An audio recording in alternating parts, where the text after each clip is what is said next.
Hello दोस्तों, स्वागत है आपका अपने चैनल कॉमिको अड्डा में। मैं आपका अपना दोस्त राज लेकर आया हूँ राज कॉमिक की धमाकेदार सीरीज 2 की प्रथम पेशकश नागराज की कब्र। नागराज सीरीज 1 अगर आपने नहीं देखी है तब कॉमिको अड्डा चैनल को सब्सक्राइब करो और सीरीज को पूरा देखो। नागराज की कब्र को जानने से पहले नागराज के पिछले पार्ट में क्या हुआ था उसका जानना ज़रूरी है। तो जानते हैं। नागराज की प्रथम सीरीज के पार्ट 2 में देखा कि कैसे नागराज की मुलाकात एक सिद्ध योगी सफेद बाले वालों बाबा गोरखनाथ से होती है और गोरखनाथ कैसे उसके दिमाग में लगा कैप्सूल निकालकर प्रोफेसर नागमणि की कैद से नागराज को आज़ाद कर देते हैं। अब बढ़ते हैं आगे। सीरीज 2 नागराज की कब्र। कुख्यात वैज्ञानिक प्रोफेसर नागमणि ने नागराज का निर्माण आतंकवादी गिरोह के लिए किया। एक ऐसा शख्स जो प्रत्येक परिस्थिति का मुकाबला कर सकता था। महाशक्तिशाली नागराज को आतंकवादी गिरोह के सरदार बुलडॉग ने किराए पर प्राप्त कर लिया और नागराज ने आसाम में विनाश करना प्रारंभ कर दिया। लेकिन एक शक्तिमान योगी महात्मा गोरखनाथ ने नागराज को अपनी गृह शक्तियों के बल पर पकड़ लिया। फिर नागराज के मस्तिष्क का ऑपरेशन कर उसे प्रोफेसर नागमणि के चंगुल से मुक्त कर दिया। तब नागराज ने नेकी के रास्ते पर निकल पड़ा और उसने कसम खाई कि वह दुनिया से आतंकवादी गिरोह का सफाया कर देगा। कसम खाते हुए नागराज, बुलडॉग मेरा पहला शिकार होना चाहिए क्योंकि उसी ने मुझे किराए पर हासिल किया। आसाम में उसके कई बेकार कैंप हैं। मुझे सबसे पहले शाकू कबीला देखना चाहिए। यहाँ से वही सबसे पास है। नागराज नाग रस्सी की मदद से जंगलों को पार करता हुआ साकू कबीले की ओर बढ़ता चला गया और फिर इन्हीं कैंपों से मुझे बुलडॉग के हेडक्वार्टर का पता चलेगा।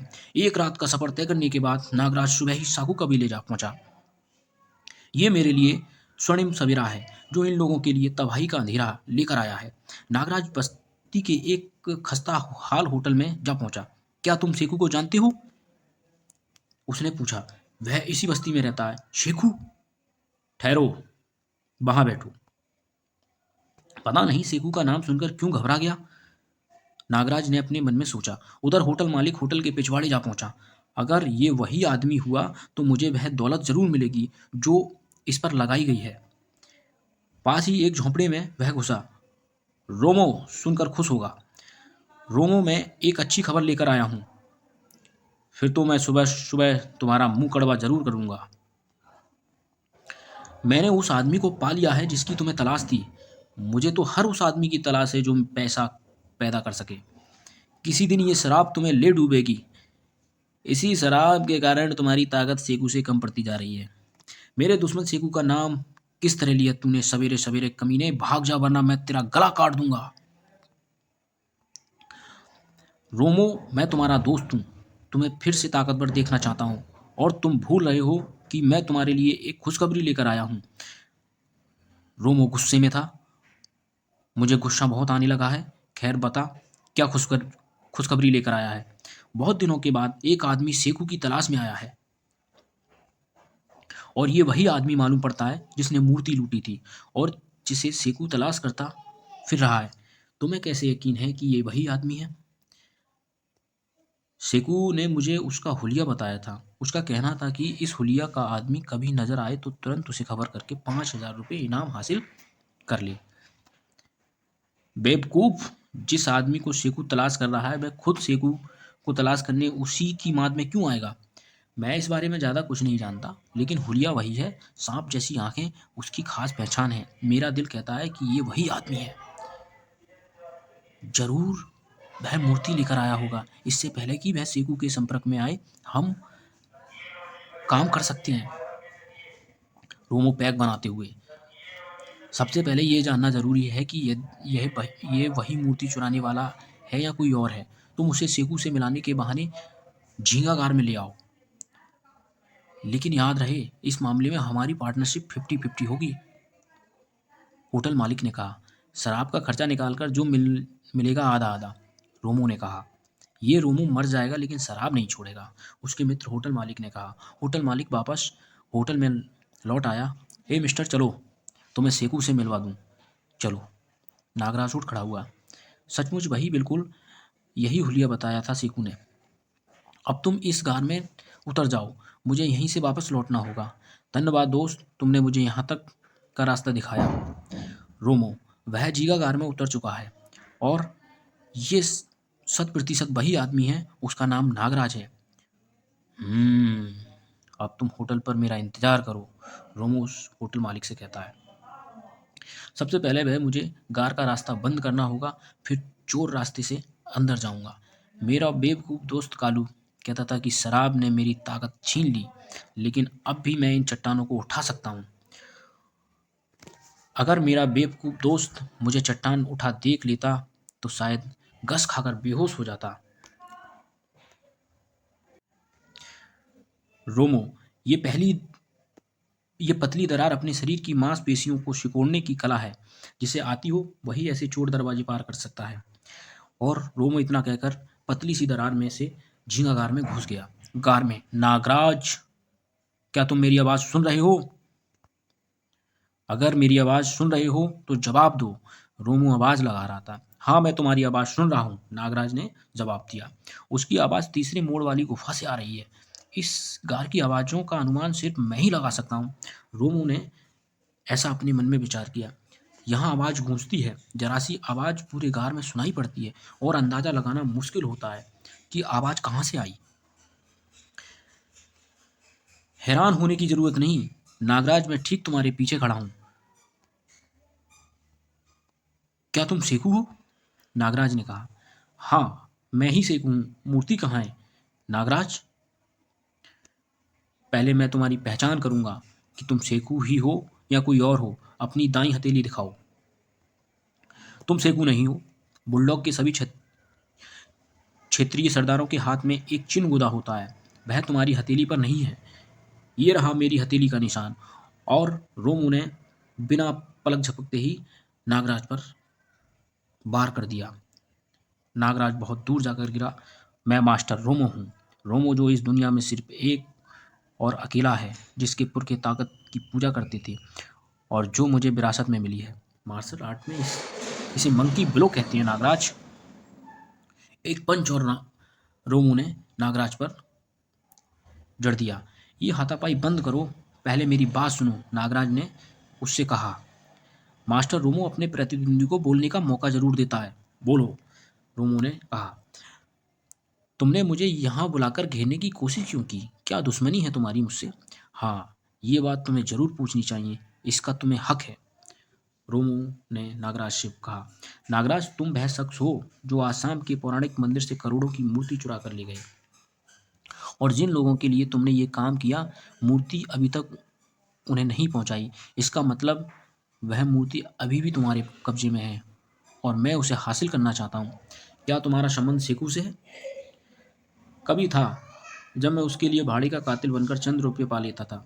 मैंने इस गिरोह के लिए बड़े बड़े काम किए, लेकिन फिर मुझे इस कारोबार से नफरत हो गई और मैंने सीकू के लिए काम करना छोड़ दिया। लेकिन मैं तुम्हें ये सब बातें बताने के लिए नहीं आया हूँ। मैं तुमसे मूर्ति हासिल करने आया हूँ, गुस्से में रोमो ने कहा। मूर्ति मेरे पास नहीं है और ना ही तुम उसे हासिल कर सकते हो। ठक ठक ठक ठक दोनों में मार्शल कराटे की भिड़ंत होने लगी। उधर से ठाक, उधर से साएं, उधर से ठाक। आदमी जानवर आदमी जानदार है, नागराज ने कहा, लेकिन अकल दुरुस्त नहीं है। इसकी अकल दुरुस्त करनी होगी। ओह, तो तुम मार्शल आर्ट भी जानते हो और ये है तुम्हारा असली रूप? ठाक, नागराज ने एक पंच दिया रोमो की गंजी खोपड़ी पर। स्नेक हैंड का माहिर है। ठाक ठाक पंच पे पंच पड़ते गए। रोमो गिरता गया। तड़ाक तड़ाक, और गंजी खोपड़ी पर एक जोर का ठाक पंच पड़ा। साए साए साए साए साए। मैं चाहूं तुम्हारी जिंदगी छीन सकता हूँ रोमो। भले ही तुम मास्टर हो, लेकिन मेरे मुकाबला नहीं कर सकते। पहली बार मेरा पाला किसी उस्ताद से पड़ा है। मैं अपनी शिकस्त कबूल करता हूँ। और रोमो ने अपनी शिकस्त कबूल कर ली। रोमो नागराज के पैरों में गिर गया। तुम चाहो तो मेरी जिंदगी छीन सकती हो, क्योंकि मैंने तुम्हारे साथ बहुत बुरा सलूक किया। झींगागार में फंसा कर मेरा शिकार आज तक निकल नहीं पाया। तुम पहले व्यक्ति हो जिसकी शक्ति अपरंपार है। मैं तुम्हारी गुस्ताखी को माफ करता हूँ, लेकिन गिरोह के लोग इस गुस्ताखी की सजा मुझे ज़रूर देंगे। मैं कुत्ते की मौत नहीं मरना चाहता हूँ, इसीलिए बेहतर है कि तुम मुझे यहीं कत्ल कर दो। रोमो ने नागराज से कहा, जिस गिरोह की बात तुम कर रहे हो वो मेरे दुश्मन हैं। मैं इस बुराई के विरुद्ध लड़ने वाला एक सिपह सलार हूँ। मूर्ति उसी मंदिर में पहुंच चुकी है जहाँ से चुराई गई थी। अगर यही बात है तो मैं तुम्हारा सिपाही बनकर कुत्ते की मौत मरने के लिए भी तैयार हूँ। रोमो ने कहा, सिपाही नहीं दोस्त। और नागराज और ने रोमो को अपने गले से लगा लिया। नागराज, तुम सचमुच महान हो। मैं बाहर निकलकर गार का दहाना खोलता हूँ। इसकी कोई ज़रूरत नहीं है दोस्त, मैं भी तुम्हारी तरह इस दरार से निकल सकता हूँ। और दोनों झींगागार से बाहर निकल आए। रोमो, जब उन लोगों को पता चलेगा कि तुम विद्रोही हो गए हो तो नहीं, इसका उन्हें कुछ पता नहीं चलेगा, क्योंकि अब मैं उनके लिए काम नहीं करता हूँ। एक बात याद रखना रोमो, मैंने तुम्हें अपना दोस्त बनाया है, इसीलिए तुम बुलडॉग के बारे में सच सच बताओगे। इस खेल में तुम विभीषण की भूमिका अदा करोगे और मैं राम की। इस तरह रावण की लंका भस्म हो जाएगी। अभी हम सेकू के पास चल रहे हैं, लेकिन उसे हमारी योजना का पता नहीं चलना चाहिए। अब मुझे फिर शराब की तलब लगी है, महसूस हो रही है। और रोमो ने अपना बेल्ट में लगा पौवा निकाला और एकदम गड़क गड़क करके पी गया। दोनों वापिस उसी बस्ती में लौट आए। हम रात के अंधेरे में सीकू तक पहुंचेंगे। बस्ती में अंधेरा फैल गया।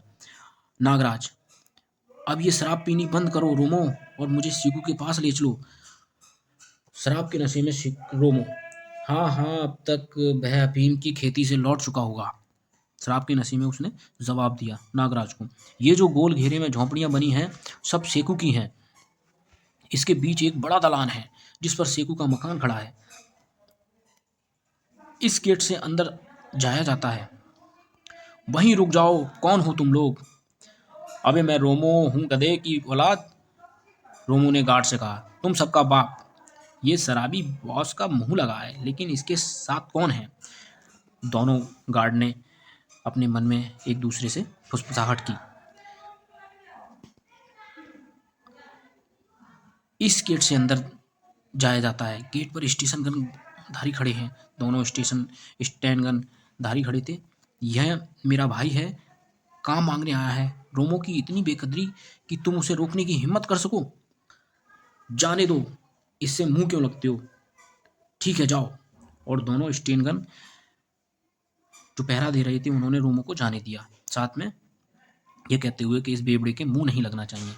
सेकू दलान में बैठा था। रोमो आया है बॉस। और एक स्टेन गन ने खबर पहुंचाई शेकू तक। अपने भाई को भी साथ लाया है, उसे यहाँ भेज दो। शेकू ने कहा, मैं रोमो का भाई नहीं हूँ और तुमसे अकेले में बात करना चाहता हूँ। क्या मतलब है? कौन हो तुम? शेकू को नागराज ने बताया, मैं नागराज हूँ, नागराज हूँ। नागराज, नागराज, नागराज। सबूत चाहिए तुम्हें इसका? नहीं, मुझे इसकी जरूरत नहीं। रोमो किसी गलत आदमी को यहाँ नहीं ला सकता। तुम सब लोग नागराज के स्वागत के लिए जश्न की तैयारी करो। और जश्न होने लगा। जश्न की तैयारी में सब डूब रहे थे। हम तुम्हें तलाश कर रहे थे नागराज। रोमो तुम्हें कहाँ मिला? करीब के जंगल में रास्ता भटक गया था, वहाँ रोमो मुझे टकरा गया और फिर मुझे यहाँ ले आया।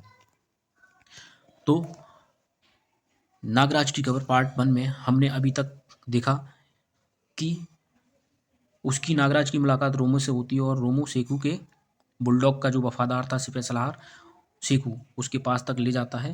नेक्स्ट पार्ट में हम देखेंगे कि सेकू और नागराज के बीच में क्या होता है। तो आज के लिए बस इतना ही।